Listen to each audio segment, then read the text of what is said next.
Hi everyone, I hope everyone is having a really good day today. Sorry I could not be there in class today. Y'all know that I have my other class that I have to worry about, and we have some really important things that we need to get done in that other class, so I cannot be there physically to teach you. However, I have made this lovely video for you guys that's very informational and holds a lot of important information. So today we're going to talk about the next section, the next topic of the Gilded Age. Remember, the Gilded Age is an era, the time period in the United States that's very important that we'll be talking about for a total of 5 whole lessons. So this is lesson 2, part 2. Now, last class, when we introduced the topic of the Gilded Age, the era of the Gilded Age that is from the time period of the 1870s to the 1900s, we focused on politics, right? We talked about what the government looked like and what the government of the United States was going through at the time. But in today's lesson, we're going to talk about the rise of big businesses and how this connects to the information from last class. Now, if you took your notes, which most of you should have, or all of you should have, you know that the government, the United States government at the time, was going through a time period of political corruption. And there was a lot of reasons for this political corruption. We know that the presidents at the time, they were nicknamed and labeled as the forgettable presidents because they really didn't have any true power. And the government, again, was dealing with a lot of negative things. They were being corrupt. And one of the biggest reasons for that is that there was a lot of practice in bribery, meaning that it was very easy to pay someone who worked in the government to either get away with something or um, have their plans be approved. But one of the biggest reasons that there was such a big rise in political corruption is because of the creation of the political machines. And if you remember from last lesson, is that a political machine is not necessarily a political party, but it is a very powerful political party in the city. And they were so well organized that they made sure to get all of the votes necessary to gain the power in the cities. And once they had gotten control of all the city governments, well, they were able to control all of the federal government jobs at the time, like they were able to control the police force and the fire department, the sanitation departments. These political parties were also able to control um, all of the federal agencies, right? Especially the ones that are in charge of distributing licenses. Like if you have a restaurant or a business, you need a license to work. But also political corruption, since huge there was this huge need for a person to identify with a political party. Well, these political parties practiced in the spoil system, which, if you don't remember, we've talked about this a couple times last semester. The spoil system was a practice that the political parties used um, to benefit um, their loyal supporters. So essentially, if you were a part of a political party and you pledged loyalty to that political party, in return, they would give you what it is you want, whether that is a position, a job in the federal government, or something along those lines. So all of these were really at a height during the Gilded Age. So with this rise in political corruption, it was triggered by the rapid evolution of our businesses. And so our businesses in the United States at the time, that was caused because the United States went through a second industrial revolution, right? We know that the first industrial revolution happened um, due to a lot of technological innovations that made production of all of our goods faster, right? But we know that in the 1830s, the second industrial revolution is going to be triggered by the steam revolution, right, with the creation of the steam engine that allowed us to make these machines, um, to make those products even faster, right? But really, the thing that caused this rapid growth in our businesses is going to be the railroad. That's really going to fuel the growth of the U.S. economy because it was a key to the opening all of the businesses to trade in the West. So now, with the creation of the railroad and trains, businesses now have access and the ability to ship their products all over the country, whether that was west to California, south to Texas, east to the Carolinas, or even further north in New York. And on top of that, this industrialization, it did lead to even more technological innovations, right? Especially because of this steam revolution that happened originally. And one of the most important innovations that happened at this time was going to be known as the Bessemer and open hearth process, which is a whole new way, a new and cheaper way to transform iron into a lighter, stronger steel. Meaning that when you look at iron in its raw form, it's obviously this really hard metal. And in order to change the form of iron, the shape of iron, you have to apply a whole lot of heat to it. And so with this open hearth process, this new innovation, it made that transformation a lot faster and transformed the iron into a lighter version of it, which is now steel. And with this creation, now they were able to transform the iron in a quicker manner that could now be used for the railroad and all of the other machinery that's needed. On top of this, we saw the creation of refrigerated cars, right? And that's exactly what it sounds like. It's a refrigerator in a car. Now, the car is for a railroad, a train car. And so now, this was beneficial because now those who produced any type of food like meat or produce, they could now ship their products within a cold car, making sure that it would not go bad. But with all these innovations comes the rise of a lot of inventions happening, right? And key inventors. And during this time, the inventor most known is going to be a man named Thomas Edison. Now, some of y'all might have heard his name before. He did have a nickname as the Wizard of Menlo Park, and he is credited for a lot of the inventions that we see today, a lot of creations that we see today. Thomas Edison is the man responsible for creating the light bulb. He's also responsible for creating the phonograph, which is an early version of the telephone. And he's also credited for the creation of motion pictures, which are now films. On top of this, industrialization had a bunch of other causes, like with the rise in factories, that also meant that there was a rise of unskilled labor, right? We know that working in a factory does not require a lot of technical skill to it, so that labor was just available everywhere. And that meant that there would be the creation of a whole new group of businessmen, right? We would see the rise of the job of becoming an entrepreneur because now people wanted to create their own businesses and naturally also manage those who were working in the unskilled labor. And because we have money flowing at this time, people are having a stable economy and a stable income. Well, that's going to lead to the United States population increasing, which means that there's more people being born, which means those people need to buy things. So the market is growing at the same time. And it definitely really helps that the government was more than willing to help all levels in the economy to help it stimulate the growth, right? The government was willing and wanted to make sure that all of these businesses were succeeding.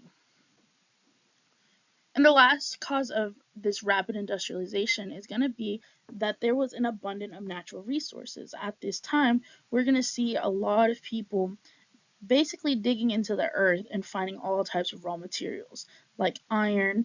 You find iron in the ground. One of the most profitable natural resources that we're going to talk about today is going to be oil. And so we really just find this discovery, and the businessmen make a profit off of it. And so with these businesses growing at an incredibly fast rate, the culture is going to change, right? We've all heard the phrase, when people get money, they change. Well, that's what's going to happen to the United States. The United States is getting money, and so naturally the culture and the society of people is going to change. So, with the rise of all these businesses, well, a new type of ideology is gonna rise to popularity during the industrial age. That's gonna be called the laissez-faire ideology, right? Now, the easiest way to remember laissez-faire is gonna be hands off. That's what laissez-faire means.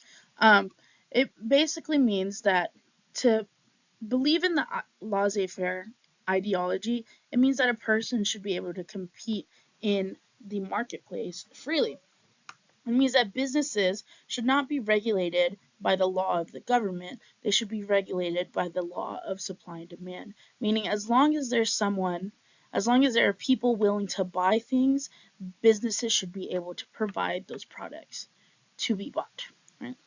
And really importantly, to remember that it's hands off means that there is no room for the government in the market, right? They strictly believe that businesses should not have any type of rules or regulations created by the government. And we have to remember that the political parties, who are the ones that are in power right now, they have this belief. They believe and follow this ideology of laissez-faire. And because the political parties are the ones that are in power right now, they work right alongside with the businesses, and they make sure that the government does not have their hands in their businesses. And this is going to lead to the creation of monopolies. Now, there are two types of monopolies, and if you're familiar with the board game Monopoly, you know that the purpose of the game is to purchase and own all of the land pieces and make as much money as possible.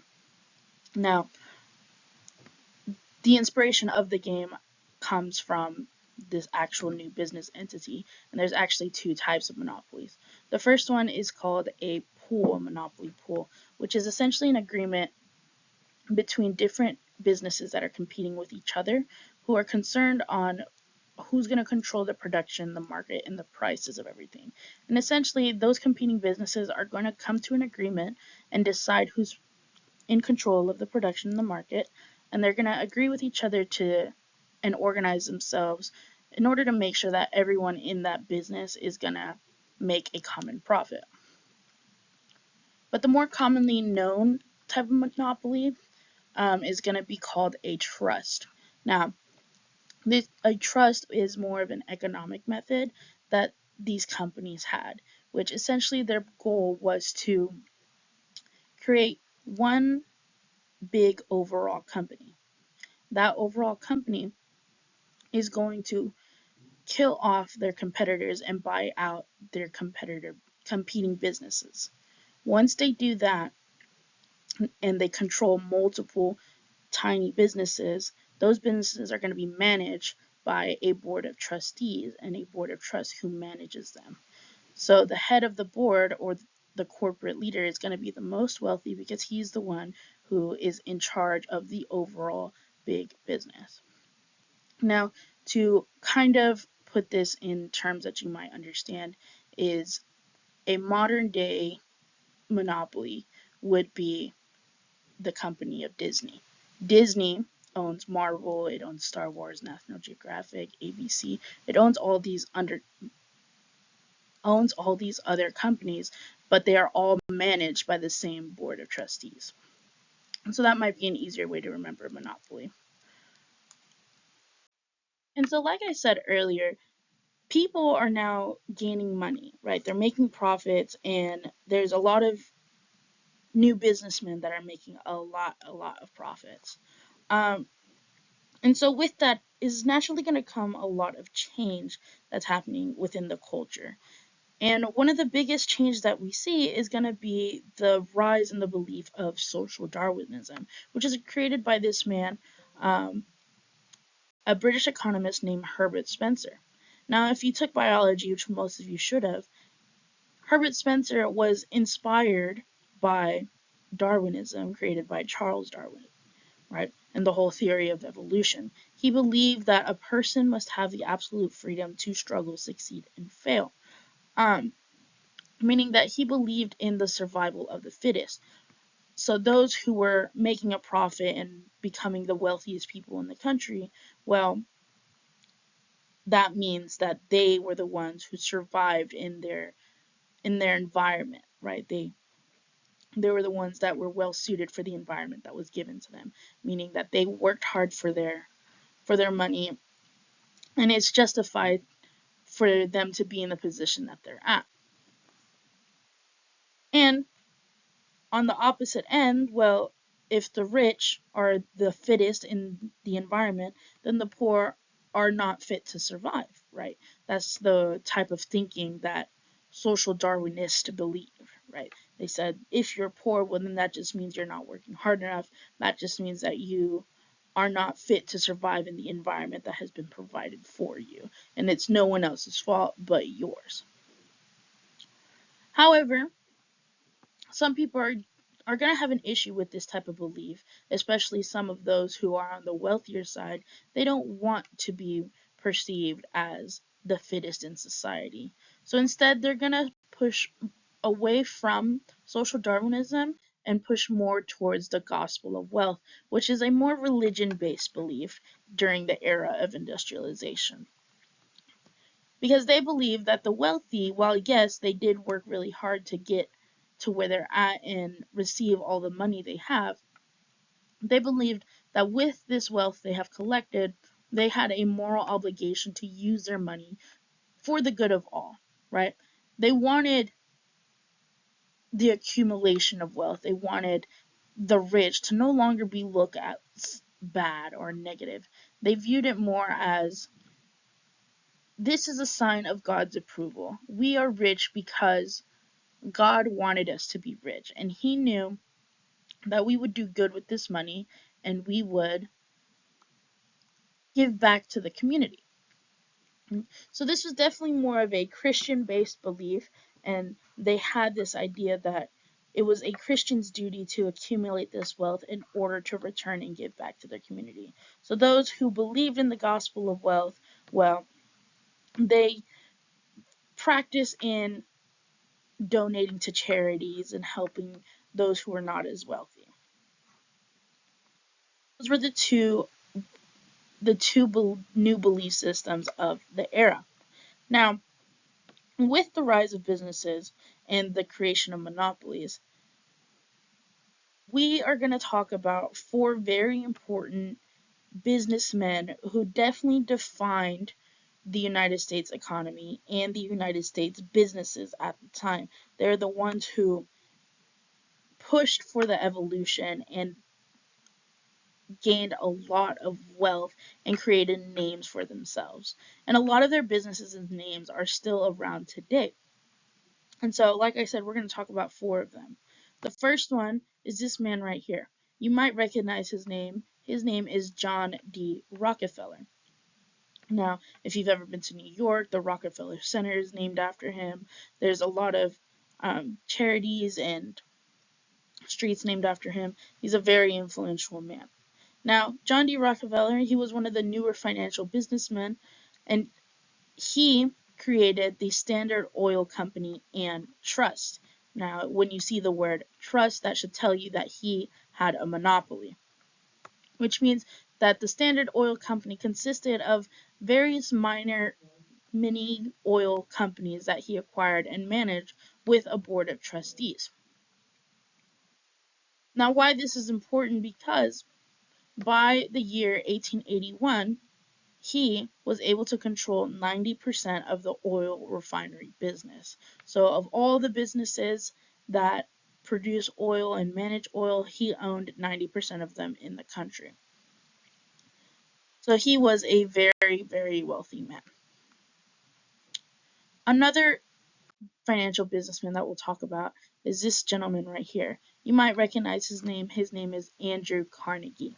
Now, you'll hear his name like Carnegie Mellon University, and the same like Rockefeller, he has buildings and streets named after him.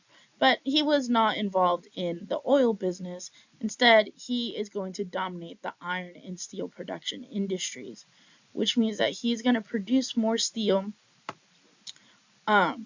He's going to produce a lot of steel. And Andrew Carnegie, he is actually an immigrant, a Scottish immigrant who came to the United States with no money, right? But once he established himself in the country, he and created all of his businesses and grew, all of his industries are going to produce more steel than all of the steel factories combined in Great Britain.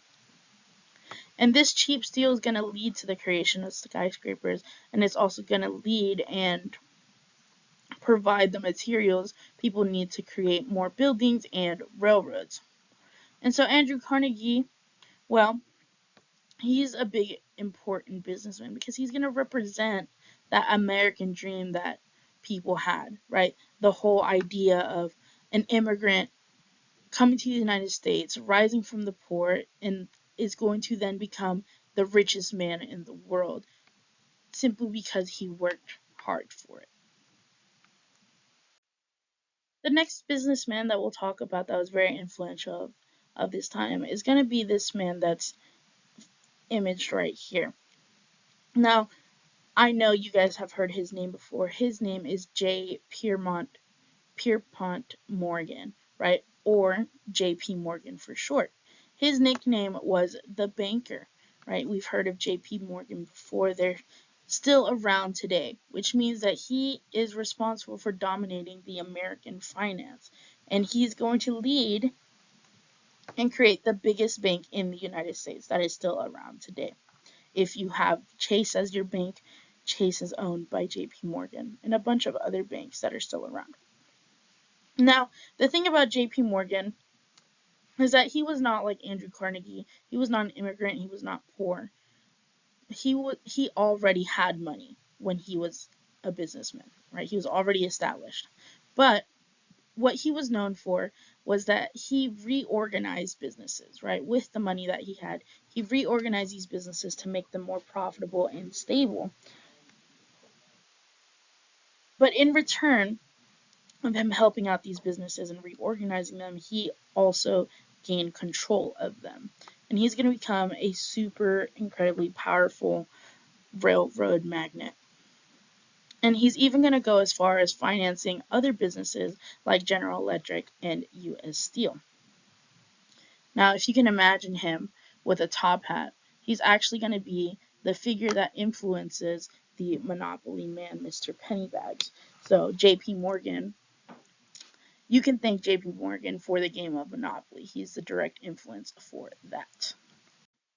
The last financial businessman that we'll talk about today is going to be this man here. His name is Cornelius Vanderbilt.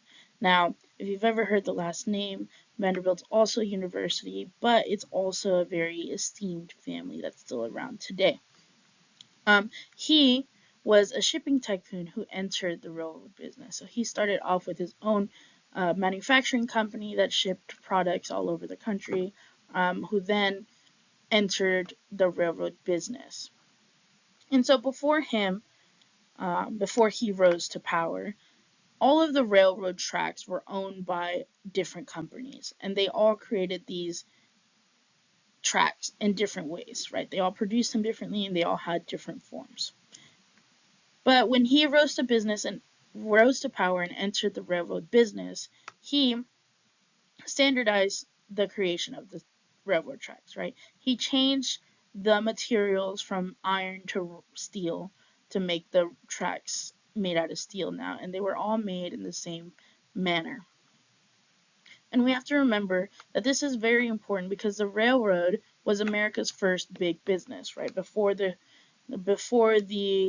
creation of the steam engine and the production of the machines within the factories, before all of that was created, the railroad was the first and easiest way for people to obtain any type of wealth. And so naturally, he's going to gain a lot of power from this, and his family is still around to this day. If you recognize this man, this is Anderson Cooper, who is a anchor for CNN. Anderson Cooper is a Vanderbilt, right? He belongs to the Vanderbilt family, which is a nice little fun fact for you. And so with these four businessmen, they're going to get up and be essentially modern day millionaires and billionaires. They're going to accumulate a lot of wealth in the country. And they do this because they changed how their businesses run. Right? Two different ways. One of which is going to be called the vertical integration, which is how Andrew Carnegie ran his businesses. Which essentially, his business model was that if he wants to produce one product, say in this example, he wants to be in charge of producing beef, right? As a company, he's going to purchase all the companies in every single level of production. Meaning, if he's producing beef, he's going to purchase the farm that has all the cows. He's going to own and purchase the slaughterhouse where they kill the cows. He's going to purchase the company that makes and produces the refrigerated railroad cars. He's going to purchase the warehouses where the beef, the cooled beef, is stored. He's going to purchase the plant that packs all of the beef, and he's going to purchase the delivery wagons, right? How the beef is going to be transported. So at every level of company that is needed to produce one single package of beef, he's going to purchase that, right? And that was his business model for his company. The other business model is going to be known as horizontal integration, which is more commonly used by John D. Rockefeller. Now, horizontal